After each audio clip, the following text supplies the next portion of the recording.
C'est l'extrait de la naissance de votre passion, hein, avec un professeur qui vous a donné cette passion-là, donc je trouvais que c'était bien pour les élèves. Donc... Bien sûr. Dès la rentrée, Madame Jeanne Valibus commença son cours d'histoire et me demanda de préparer un exposé illustré sur l'Égypte pharaonique qu'elle souhaitait me voir présenter quelques semaines plus tard. Le sujet m'intéressait d'autant plus que la télévision, comme la radio, diffusait de nouvelles concernant le projet d'un gigantesque barrage que le président Gamal Abdel Nasser voulait faire construire sur le Nil pour moderniser son pays. On disait alors que de magnifiques monuments pourraient disparaître sous les eaux, ce qui avait excité mon envie de les mieux connaître. Merci.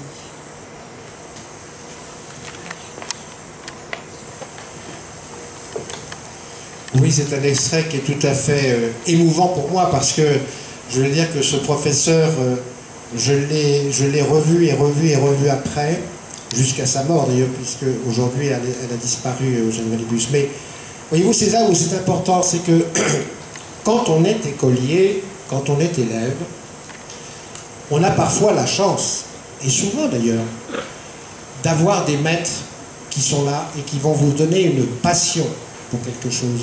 Que ce soit d'ailleurs l'égyptologie, mais ça peut être aussi les mathématiques, ça peut être aussi la philosophie, ça peut être un tas d'autres matières.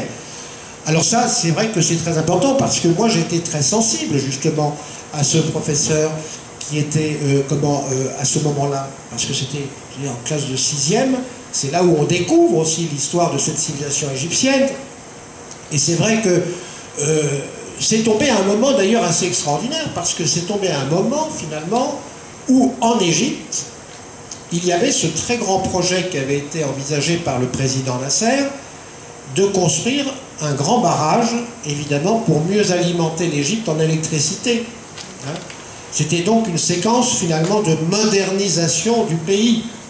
Alors c'est sûr que c'était très important sur le plan économique, on ne pouvait pas en vouloir au président Nasser de vouloir faire ce barrage, mais d'un autre côté, évidemment, il y avait ce problème qui se posait, c'est qu'il y avait tout un ensemble de très beaux temples qui se trouvaient dans ce secteur et qui risquaient d'être à tout jamais finalement engloutis. Parce que lorsque le barrage d'Assouan a été construit, il faut savoir que les eaux qui sont aujourd'hui stockées derrière le lac Nasser ont monté de 64 mètres. C'est-à-dire que ces eaux-là, si on n'avait pas déplacé les temples, ça c'est une grande campagne qui a été menée par l'UNESCO quelques temps après, mais si les temples n'avaient pas été démontés et puis reconstruits, il faut savoir dans ce cas-là qu'ils seraient tous aujourd'hui sous le Nil. Il y en a certains qui sont restés d'ailleurs. Il y en a un, le temple de Guerfusen, qui est malheureusement resté sous l'eau. Mais ceci dit, ça a été donc un très grand projet, si vous voulez, qui est tombé juste au moment où moi j'apprenais l'histoire de l'Égypte ancienne, finalement, au collège. Et c'est vrai que le professeur que j'ai eu à ce moment-là a été tellement enthousiasmant dans cette approche de l'histoire de l'Égypte ancienne que là, ça a été un déclic pour moi qui m'a conduit petit à petit, finalement, à m'engager dans cette voie et aller jusqu'à, finalement, demander même aux autres élèves qui étaient à côté de moi, aux professeurs, il faut participer à la campagne de Nubie, on va donner de l'argent, il faut absolument faire un don à l'UNESCO, et c'est comme ça que petit à petit, on a envoyé finalement, que j'ai envoyé un mandat, à l'époque c'était des mandats qu'on envoyait, on a envoyé un mandat à l'UNESCO pour justement montrer qu'on était là pour soutenir cette organisation internationale durant cette grande campagne de sauvegarde. Et ça, c'était quand même très important parce que, et c'est d'ailleurs là, vous savez, c'est important aussi, que c'est à ce moment-là qu'il y a eu quand même une conscience qui s'est levée. Parce que jusque-là, bon, ben, chaque pays, bien entendu, avait son patrimoine. En France, on avait nos églises, l'Égypte avait ses temples pharaoniques, bon, l'Inde avait ses Bouddhas, etc., avait tout son commencé. Mais on ne prenait pas conscience que tout cet ensemble, tout ce patrimoine, finalement, était un héritage de l'humanité. Et lorsqu'il y a eu la fameuse campagne internationale de sauvegarde des monuments de la Nubie, c'est-à-dire tous ces temples égyptiens qu'il fallait sauver, c'est là où il y a eu une conscience qui s'est mise en place d'un seul coup, où on s'est rendu compte que finalement ce patrimoine égyptien n'était pas simplement un patrimoine égyptien, c'était un patrimoine qui finalement était celui aussi de l'humanité. Donc à partir de là, évidemment, toutes les nations du monde ont été prêtes à donner de l'argent, à donner des moyens matériels pour sauver finalement cette part qui était cette part du patrimoine mondial. Et c'est à ce moment-là d'ailleurs qu'est née la notion de patrimoine mondial.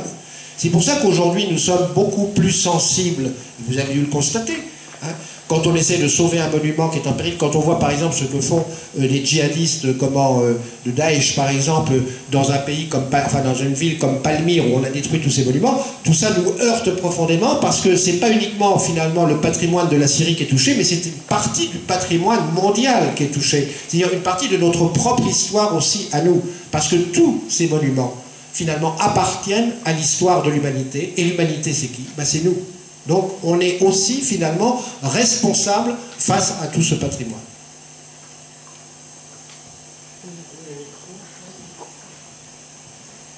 Pourquoi avez-vous choisi Luxor comme un lieu principal de fouille? Alors, au départ, on avait travaillé surtout, voyez-vous, en Nubie. Donc après la sauvegarde des monuments de la Nubie, il y avait à étudier tous ces monuments qui avaient été sauvés afin de pouvoir petit à petit les publier, parce que beaucoup d'entre eux n'avaient finalement pas été vraiment publiés. Donc il a fallu travailler déjà sur la Nubie, et une fois que nous avons, disons, un petit peu bien avancé les travaux en Nubie, on s'est reporté un peu plus sur Luxor. Alors sur Luxor, pourquoi? Parce que finalement, en Nubie, on avait surtout travaillé sur des temples qui étaient ceux de Ramsès II. Alors s'il y avait d'autres, finalement, monuments de Ramsès II, c'est surtout à Luxor qu'on allait les trouver. Notamment, nous savions qu'à Luxor, il y avait les nécropoles royales, il y avait la vallée des reines, bien sûr, dans lesquelles il y avait certaines épouses de Ramsès II qui avaient été inhumées, dont sa mère, à laquelle je faisais allusion tout à l'heure. Et puis, il y avait aussi un grand temple qu'il avait construit sur la rive gauche de Thèbes. Parce que vous savez que lorsque les rois au Nouvel Empire, donc là on est à peu près vers 1580, voyez-vous, avant notre ère, hein, on est à peu près vers cette date-là. Hein. Bon. À partir de là, il faut savoir que la royauté égyptienne, quand un pharaon montait sur le trône, il construisait un temple, bien sûr, pour sa propre gloire. Hein. Il le consacrait, bien sûr, au dieu du royaume, hein, c'est-à-dire à Amon, bien entendu, qui était le grand patron de Thèbes, mais c'était aussi pour sa propre gloire. Alors ces grands monuments ont été construits notamment à Thèbes sur la rive gauche, sur la rive occidentale.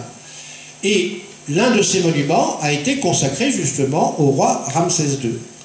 Et ce monument, qui était bien connu, qui était un monument emblématique, parce que c'est un très beau monument, les ruines en sont tout à fait romantiques même, c'est très très beau le Ramesséum.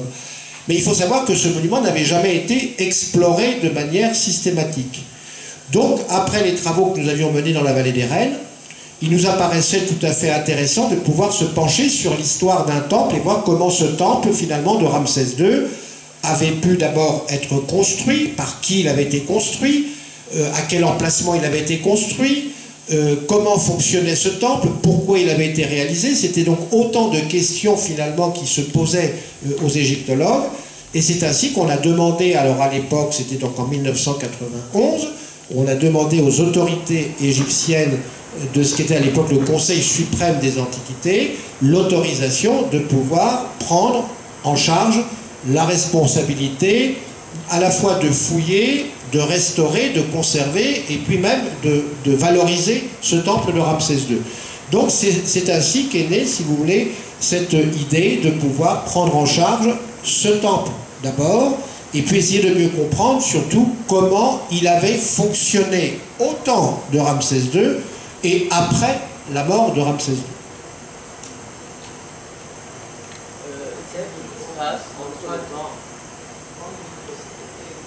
Qu'est-ce qui se passe entre le temps que vous découvrez l'objet et le temps qu'il soit exposé dans un musée?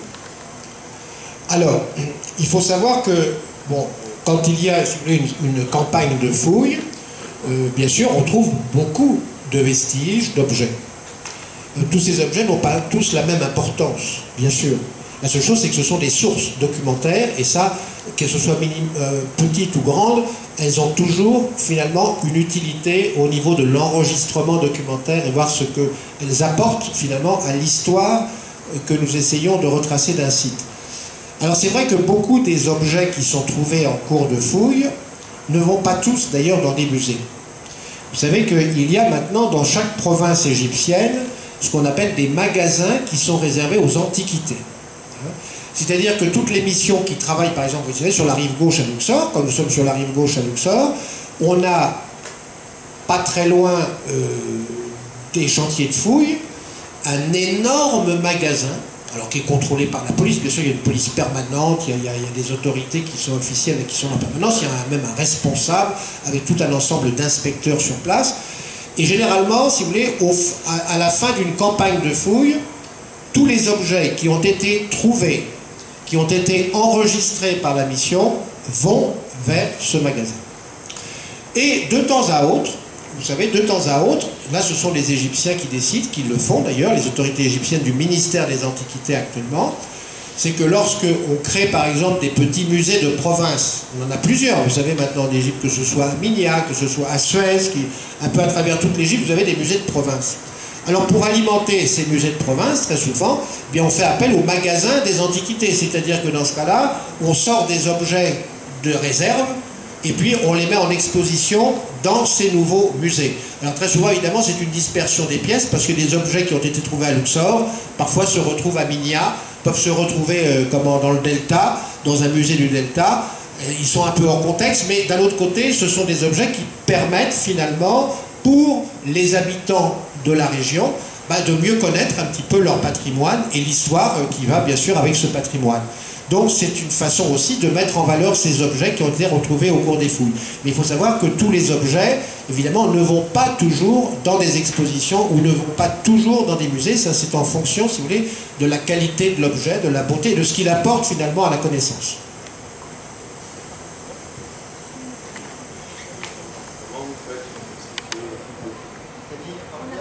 Comment vous faites pour constituer une équipe de fouilles?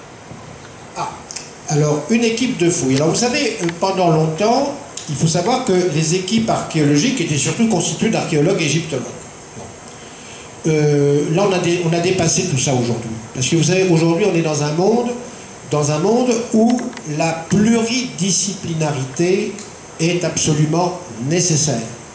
C'est-à-dire que vous ne pouvez pas, en tant qu'individu, avoir toutes les sciences ou posséder toutes les sciences. C'est clair.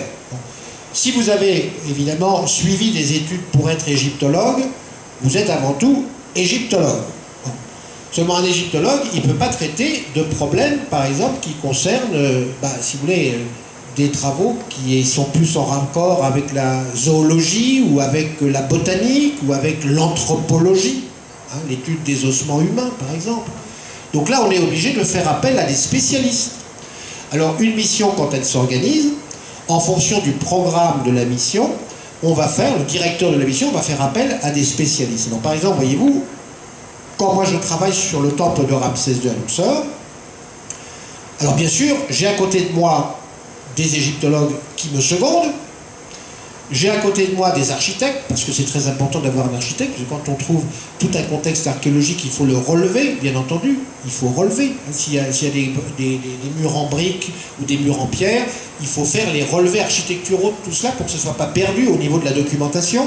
Donc des architectes, des topographes, bien sûr. On va faire appel à des anthropologues lorsqu'on va retrouver par exemple des restes humains ou des momies. Et dans le cas par exemple du Ramesséum, on sait que même si c'est un temple de Ramsès II, on sait très bien qu'à des époques antérieures avant l'existence du temple ou postérieures après son abandon, très souvent on a aménagé des tombes dans ce monument. Bon, alors quand on fouille ces tombes, on va trouver bien sûr des momies.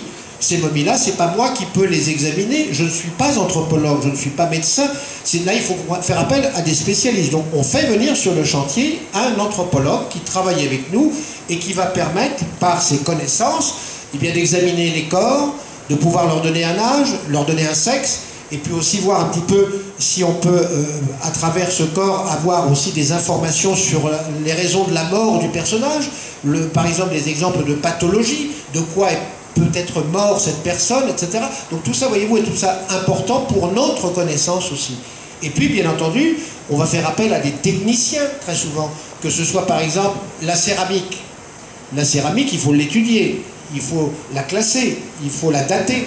Et bien là, ce sont des céramologues qui viennent à ce moment-là travailler sur le chantier. Bon, on va faire aussi appel, par exemple, à des techniciens de la restauration. Vous savez que aujourd'hui, une équipe archéologique qui travaille en Égypte ne peut pas se contenter sur un chantier de faire exclusivement que des fouilles. Le ministère des Antiquités aujourd'hui exige de toutes les missions que non seulement elles fassent des fouilles, mais qu'elles fassent aussi un effort pour la conservation du site, la restauration des structures et la valorisation des espaces.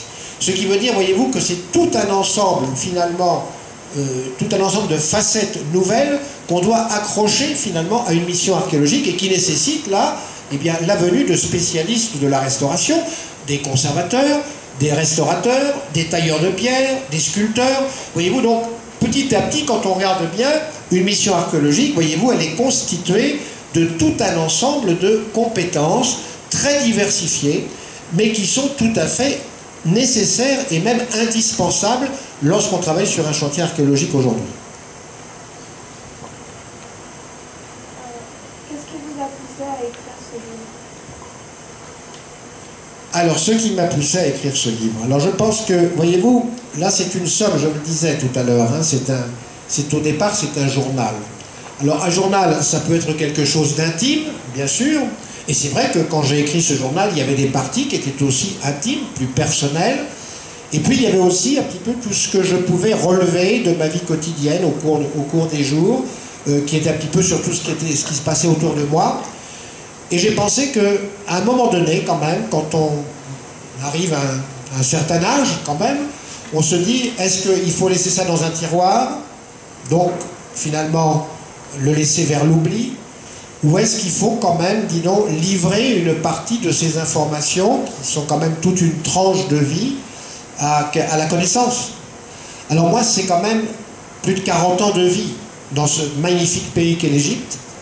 Un pays dans lequel j'ai découvert un tas de choses, parce que ce soit l'archéologie, bien sûr, mais il y a aussi beaucoup d'Égyptiens que j'ai rencontrés, qui étaient des personnalités extraordinaires, qui ont été autour de moi, qui m'ont fait grandir aussi par leur connaissance, par leur convivialité, par leur amitié. Et puis, il y a eu aussi la campagne égyptienne qui m'a énormément appris. Vous savez, j'étais aussi à la recherche un petit peu de ces coutumes, de ces traditions, pour essayer de mieux les comprendre. Vous savez, quand on est dans la campagne profonde en Égypte, quand on est dans le sud, dans des petits villages, qui n'ont pas toujours, finalement, une relation très intime avec la modernité, et bien là, on découvre des choses parfois qui sont tout à fait étranges et qui remontent parfois jusqu'à l'époque pharaonique. Alors tout ça, évidemment, quand on a un regard assez intéressé vers tous ces aspects de la société égyptienne, vers toutes ces coutumes, ces traditions, ces parfois même superstitions, j'ai trouvé que c'était utile finalement de pouvoir le rédiger et de le mettre en place dans le cadre d'un ouvrage. C'est ce qui m'a poussé finalement à rédiger cet ouvrage, c'est-à-dire à laisser une trace finalement de ce que moi j'ai perçu de cette Égypte, enfin, depuis que je suis tout petit bien sûr, donc avant même de venir en Égypte, mais en tout cas c'est surtout toute la partie égyptienne, à la fois sur mon travail, sur les travaux que j'ai menés en Égypte, mais aussi sur toute la vie qui s'est trouvée autour de moi dans ce pays et qui m'a parfois interpellé, qui m'a tout à fait, que j'ai pu observer au fil de ces jours, de ces années, et je trouvais que c'était quand même intéressant de pouvoir faire partager un peu tous ces souvenirs. Voilà. Est-ce que le métier d'archéologue est-il dangereux? Il peut l'être, bien sûr qu'il peut l'être. Il peut l'être, hein, parce qu'il faut faire très attention quand même, hein, quand on fouille, surtout quand on est dans des tombes, par exemple, évidemment, des murs, des plafonds peuvent s'effondrer. Donc il faut être très vigilant, il faut toujours, avant de s'engager dans une fouille archéologique, il faut surtout bien voir le contexte dans lequel on va travailler, et puis s'il y a nécessité, bien conforter, si vous voulez, ce contexte avant d'entreprendre les fouilles. Hein. Donc ça peut être bien sûr dangereux, mais enfin, je veux dire qu'aujourd'hui on s'organise pour que ça ne le soit pas. Voilà.